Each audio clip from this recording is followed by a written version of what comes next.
Les llevamos contando estos días cómo el gobierno redobla su ataque para eliminar a la justicia de su camino. Ya hemos explicado en numerosas ocasiones que hay una voluntad que no es una cosa de ficción por parte de Pedro Sánchez de convertirse en el tirano del reino.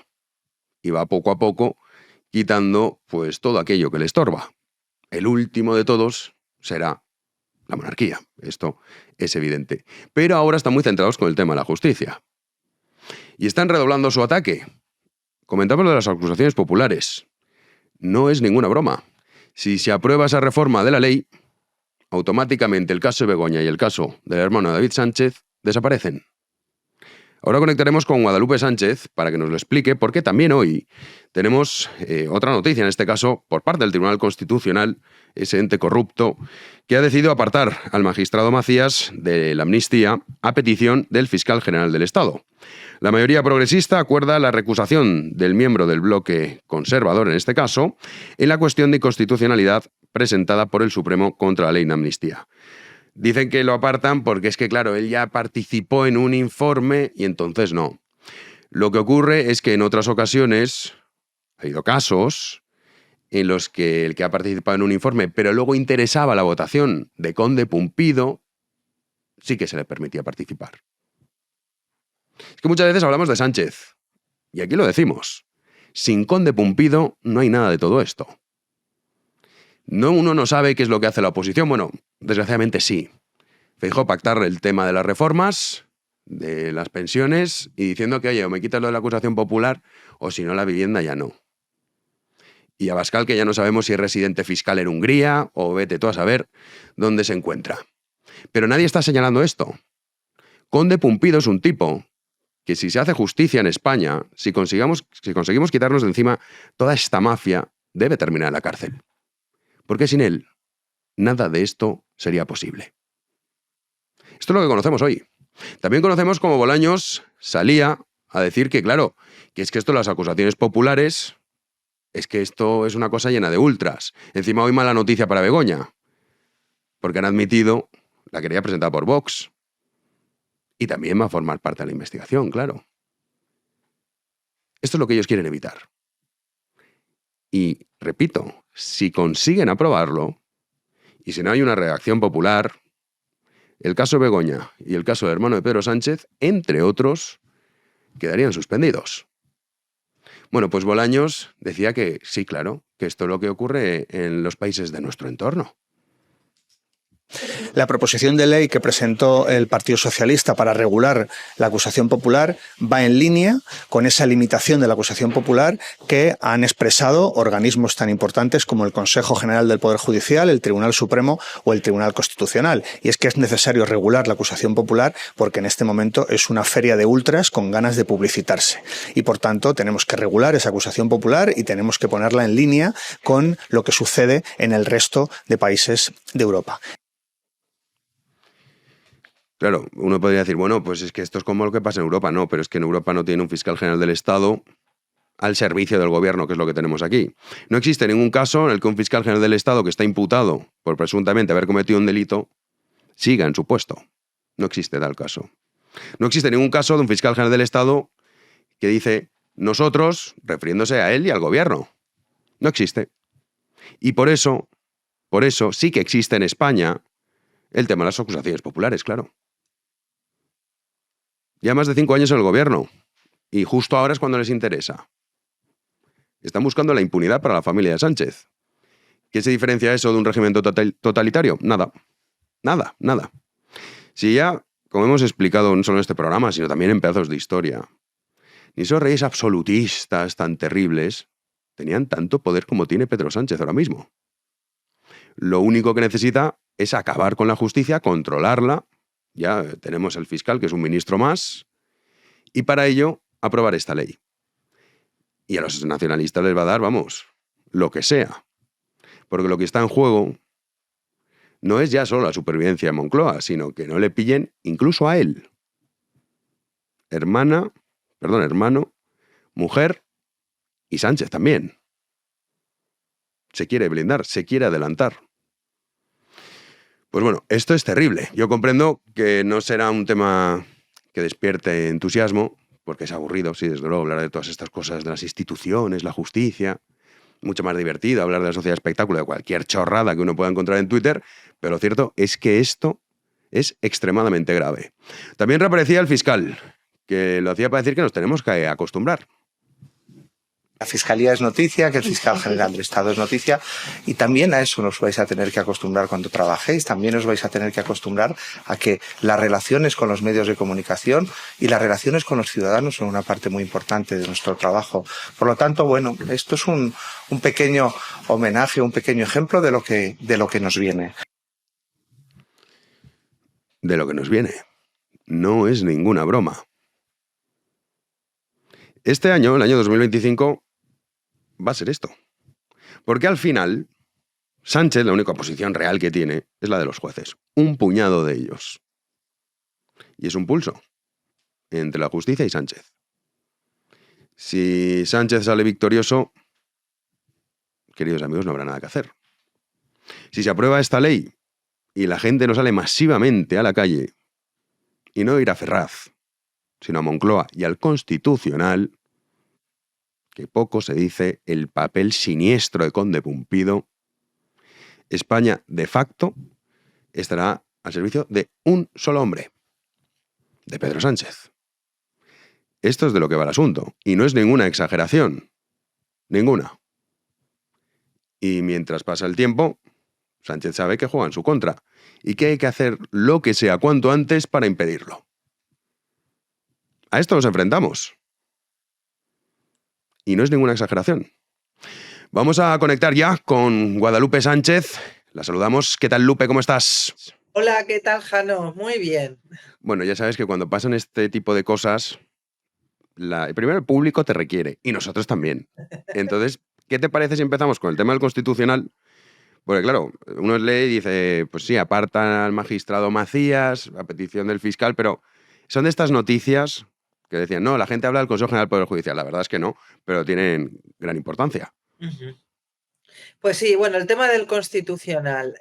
Vamos a ver, a priori, si a cualquier español de a pie le explican que el Constitucional ha decidido apartar a un magistrado porque ha participado en la elaboración de un informe sobre la ley cuya constitucionalidad se está debatiendo, pues parece razonable, ¿verdad?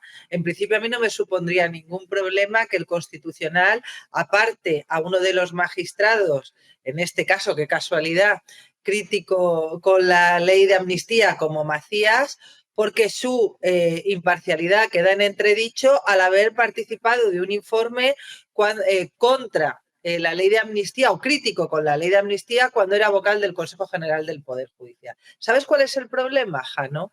Que este mismo Tribunal Constitucional, en anteriores ocasiones y por los mismos motivos, ha rechazado la abstención o la recusación de magistrados. Por el mismo motivo. Hay diferencias en los casos, pero el fondo de la cuestión es la misma. Te voy a poner dos ejemplos. Además están los dos relacionados con la ley del aborto porque fue muy polémica. ¿Qué sucedió con la ley del aborto de Irene Montero? Que al final lo que venía a ser era avalar la constitucionalidad de la ley y con la ley de Zapatero, que recuerda que estaba pendiente sí, el recurso de la ley del aborto de Zapatero todavía. Bueno, pues lo que sucedió es que como fue un recurso que estuvo durmiendo el sueño de los justos en el cajón de los magistrados del Constitucional, pues cuando entraron Pumpido y los suyos, la mayoría de Pumpido estaba sin resolver y dijeron, pues vamos a resolverlo. Muy bien. ¿Qué sucede? Que tanto el propio conde Pumpido como otra magistrada del Constitucional, Concepción Espejel, en 2009 habían participado en distintos informes sobre la ley del aborto de Zapatero. Concretamente, Espejel, en un supuesto idéntico al de Macías, ella había participado como vocal del Consejo General del Poder Judicial de un informe sobre el anteproyecto de ley, mientras que Pumpido, que por entonces, recordemos, con Zapatero era fiscal, pues Pumpido en 2009 también como presidente del Consejo Fiscal había participado de la emisión de un informe sobre la ley del aborto. Y en 2023 se estimó, porque Espejel pidió la abstención, pidió no participar del aborto, pues se estimó que ni en el caso de Pumpido ni en el caso de Espejel había causa para la recusación a abstención, es decir, para que puedan votar a favor o en contra de la constitucionalidad o inconstitucionalidad de la ley. Entonces, y en idéntico supuesto, hace 2 años, el Tribunal Constitucional dice, nada, que hicieras un informe sobre la constitucionalidad o no de la ley no afecta tu imparcialidad. ¿Por qué? Porque se quedaban sin quórum. Y si se quedaban sin quórum, no podían sacar la famosa sentencia en la que reconocían que abortar es un derecho. ¿Vale? Esa famosa sentencia, avalando la constitucionalidad del aborto de Zapatero. ¿Qué están haciendo ahora? Ahora el caso es el contrario. Si no apartan a Macías, pueden ver comprometida la mayoría que ya es justita, la mayoría progresista que hay en el Constitucional y que todos sabemos sin ningún género de dudas que van a avalar la ley de amnistía de Pedro Sánchez. Entonces, en un caso idéntico, como he dicho, con algún matiz, pero idéntico al de Espejel, han cogido y han dicho, no, señor, usted no puede participar de la votación sobre la constitucionalidad de la ley de amnistía porque participó en un informe cuando era vocal del Consejo General del Poder Judicial. Esto es el TC de Conde Pumpido y por eso muchos decimos que la situación de este país es dramática. Sí, el resumen es, cuando nos interesa te dejamos que participes, cuando no te apartamos. Así de claro. El resumen es que hay que votar la constitucionalidad de las leyes en función de lo que interese a Pedro Sánchez y si un magistrado puede comprometer el resultado votando a favor o en contra, pues se le aparta buscando la manera. Otra de las cosas que está intentando apartar, ya lo explicamos aquí el lunes, el tema de las acusaciones populares, pero hoy ha salido Bolaños diciendo que es que esto es una cosa de ultras y luego aparte, que es la excusa que utiliza el PSOE cuando le interesa, que oye, en los países de nuestro entorno esta figura no existe. Claro, si te lo cuentan así, alguno pensará, bueno, oye, pues tampoco es tan grave. Por favor, Lupe, ya sé que lo dijimos el lunes, pero si puedes hacer un pequeño resumen otra vez, porque esto es fundamental que la gente entienda la gravedad de esto. No hay ningún problema. Bueno, para empezar, recordemos que también excusaron la derogación de la sedición en que teníamos que homologarnos con Europa. Ya sabemos que nada más lejos de la realidad, lo que se pretendía con la derogación de la sedición es beneficiar a los socios de Sánchez en la anterior investidura y que siguen siendo los socios de gobierno de la actual. Bien, a los nacionalistas. Con esto, lo primero que tiene que tener en cuenta la gente es que uno de los que más ejercita la acción popular de forma abusiva es el propio PSOE, el propio Partido Socialista. Así que me vais a permitir la expresión un poco soez, pero al Partido Socialista la acción popular le importa un huevo. Esto es la verdad.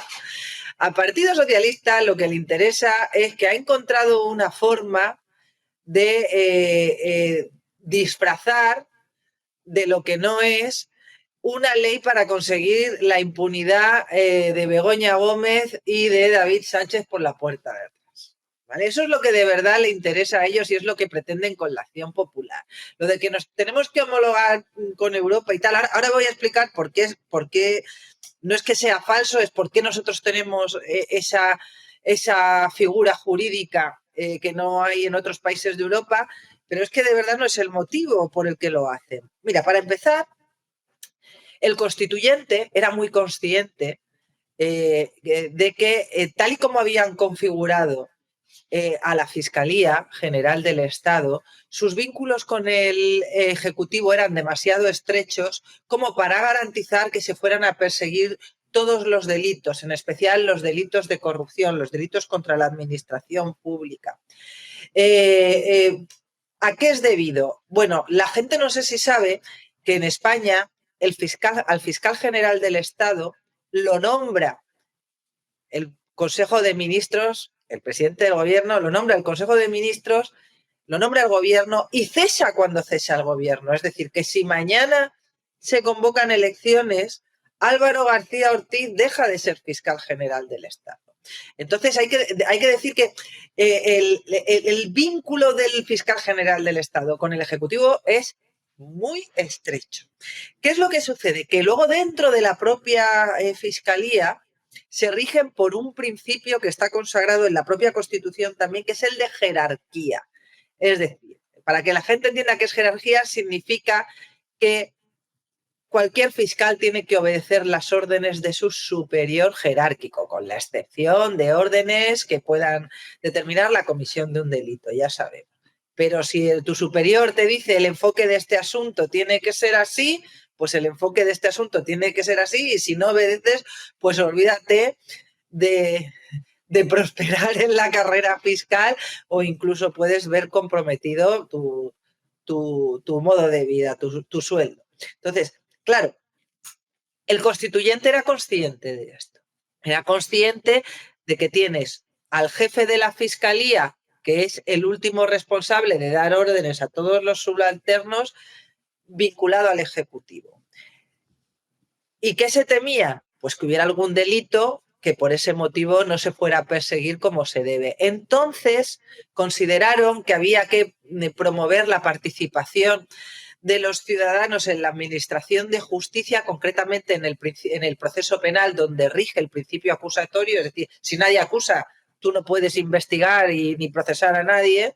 Entonces, vamos a promover la participación de los ciudadanos en el proceso penal a través de la acción popular. Es que esto no existe en ningún otro sitio de Europa, dice Bolaños. Claro, porque no tenemos una fiscalía que esté tan estrechamente vinculada al Ejecutivo y donde exista una jerarquía tan pronunciada, es decir, una obligación tan estricta de los fiscales de cumplir órdenes de sus superiores. En España se han propuesto muchas reformas para aliviar ese principio de obediencia jerárquica que recae sobre los fiscales. Eso lo podrían reformar.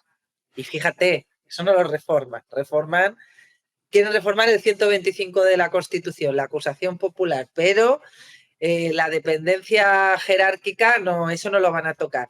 Y también se han propuesto muchas leyes para aliviar el vínculo directo del fiscal general del Estado con el Ejecutivo, concretamente en respecto a la forma de su nombramiento. Otra reforma que no tienen interés en hacer.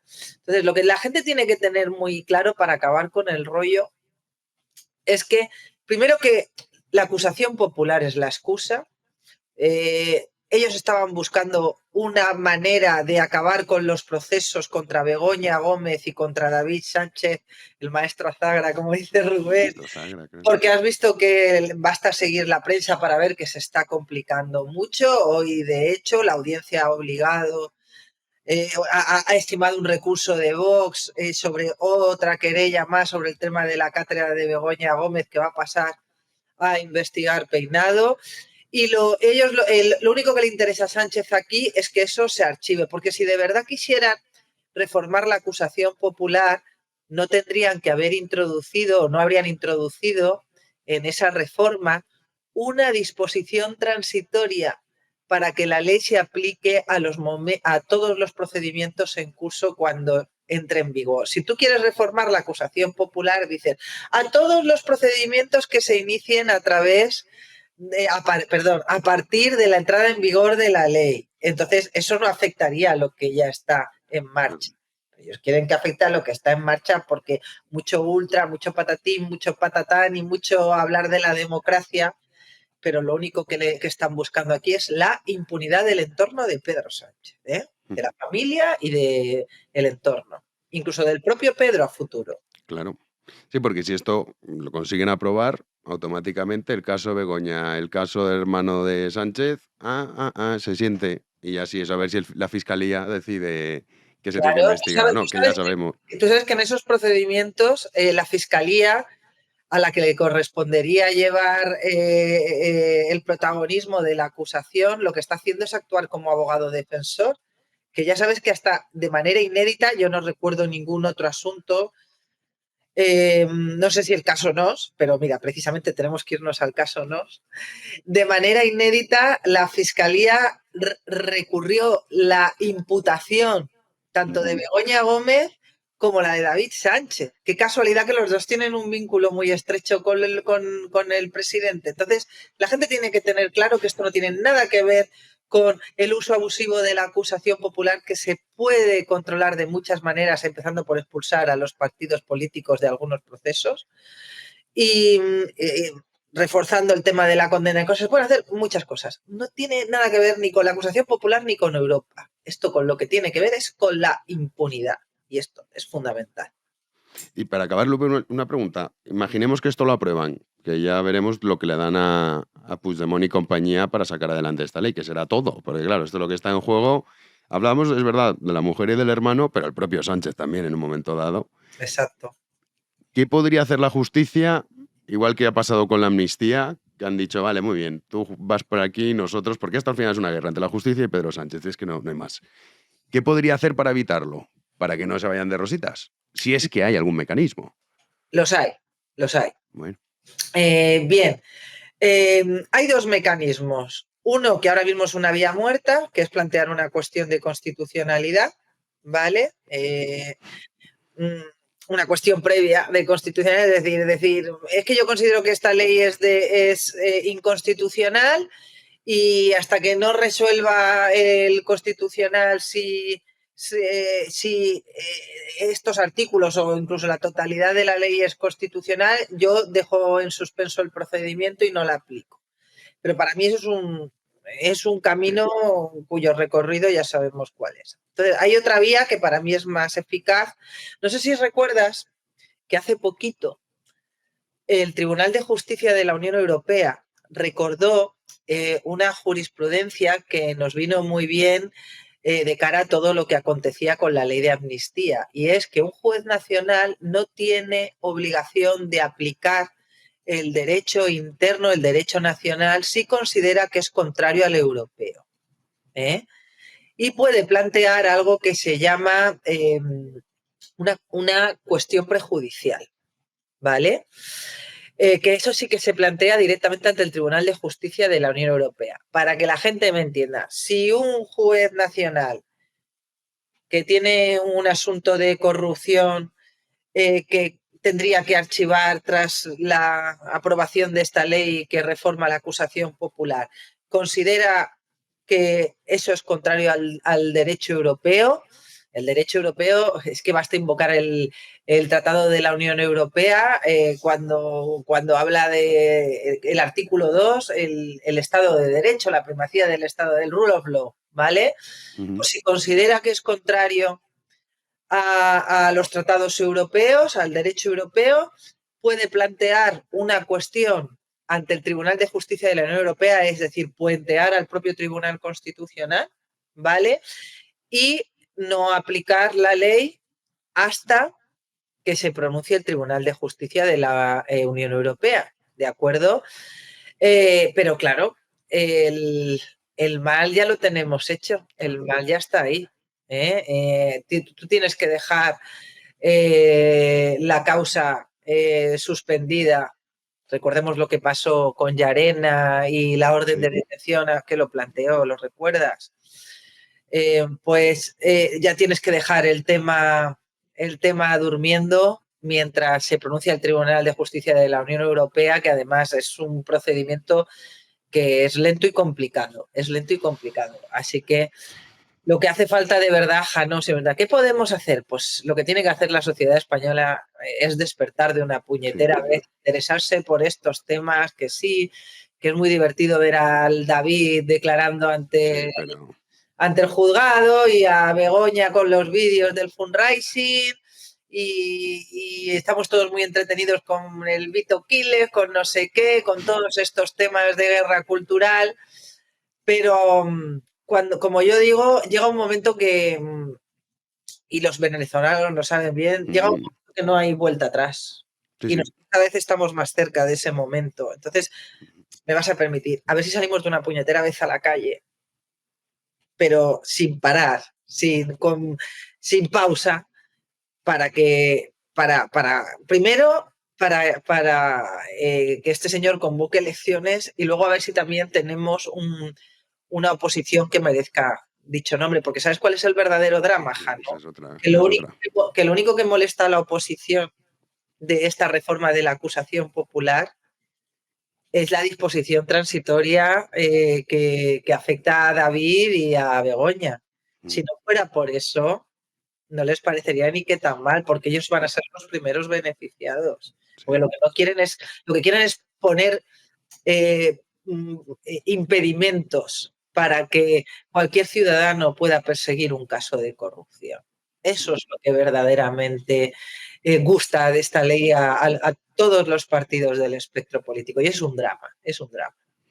Sí, es así, porque además, bueno, el Partido Popular y el gobierno de Rajoy en su momento lo intentó, no lo llegaron a hacer, pero es verdad que luego también todos los partidos se han visto afectados por esta figura, entonces pues no les interesa.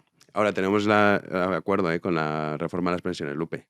Bueno, hombre, pero qué sistema tan reformado y tan bueno tenemos, menos mal. Aquí vivimos en un país donde se gobierna y se legisla para las clases pasivas, para los que contribuimos con impuesto a sostener toda esta fiesta y esos 9 millones de votos. Para nosotros solo leyes que nos meten la mano en el bolsillo y que degradan la democracia. Esto es lo que hay.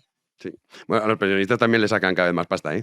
Esto hay que decirlo. O sea, la estafa piramidal engloba a todos, a los que están cobrando y los que estamos pagando, a todos. ¿Has visto que ahora están pensando que tributen en IRPF? Claro, por eso te digo que esto... En fin, bueno, nosotros hacemos lo que podemos, es explicarlo, que nos lo explicas tú muy bien, que la gente entienda la gravedad del asunto y sobre todo el mensaje ese. Sí, la sociedad del espectáculo está muy bien, pero esto es lo verdaderamente importante. Pues nada, Lupe, mil gracias como siempre por atendernos. A vosotros. Venga, un abrazo. Nos vemos el lunes. Un beso. Un beso. Nosotros nos vamos ya a las noticias del día.